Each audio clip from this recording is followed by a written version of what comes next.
Kasus kematian Prada Luki Cepril Saputronamo yang menggemparkan publik kini tengah diusut polisi militer. Terbaru, ada 4 orang telah ditetapkan menjadi tersangka, sementara lebih dari 20 orang diduga terlibat dalam penganiayaan yang terjadi di Barak. Pakai hak saya sebagai manusia, ingat baik, tanda mulut saya. Saudara sentuh saya, saya tahu, ini sudah nyawa, bukan aturan. Bukan keadilan. Kasus penganiayaan yang dilakukan senior terhadap junior di lingkungan TNI kembali jadi sorotan karena insiden ini berujung kematian. Prada Luki Cepril Saputronamo yang masih berusia 23 tahun meninggal dunia setelah diduga mengalami penyiksaan dari para senior di Barak Batalion Teritorial Pembangunan 834 Wakangemere, Nagekeo, Nusa Tenggara Timur.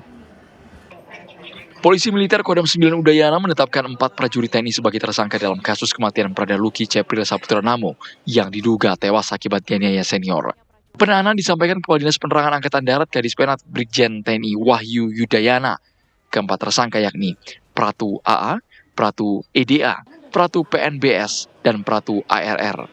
Keempatnya telah ditahan di Subdenpom 911 Inde, Nusa Tenggara Timur. Penetapan tersangka dilakukan setelah pemeriksaan sejumlah personil baik terduga pelaku hingga saksi guna mengetahui peran masing-masing.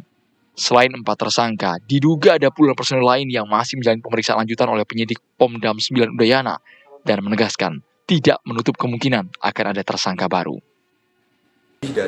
Ada lebih dari 24 orang itu antara terduga pelaku maupun saksi. Sesuai dengan hasil pemeriksaan masing-masing tentu akan diketahui perannya apa, tindakannya apa, dan proses hukum akan mengikuti sesuai dengan apa yang diperbuat, apa yang dilakukan sesuai dengan perannya masing-masing.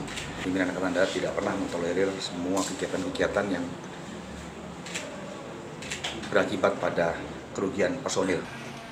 Namun kakak korban Novilda mengaku belum diberitahu secara resmi oleh TNI mengenai penetapan tersangka. Penyampaian secara langsung ke pihak keluarga, terutama saya punya mama, belum. Menurut kakak? Menurut saya kurang karena mereka melindungi mungkin yang pangkatnya di atas. Karena masa sih pelakunya itu yang pangkat di bawah semua, sedangkan yang kita lihat yang 16 orang itu pangkatnya di atas semua. Sebelumnya, ibu korban tak terima dan memohon agar kematian janggal anaknya diusut tuntas. Ia meminta ada hukuman setimpal yang diterima para pelaku. Seorang ibu, saya minta keadilan. Saya anak sudah mati sia-sia. Mati di medan perang saya terima. Itu tugas dia, bela negara, bela bangsa. Ini mati sia-sia di tangan senior. Proses mereka pecat. Bila perlu hukuman mati. Prada Luki Cepril Saputronamo, anggota Batalion TP 834 Wakangemere, Nagekeo, NTT, dimakamkan di pemakaman umum Kapadala, Kupang, Nusa Tenggara Timur, dan dilakukan secara militer. Tim TV One mengabarkan.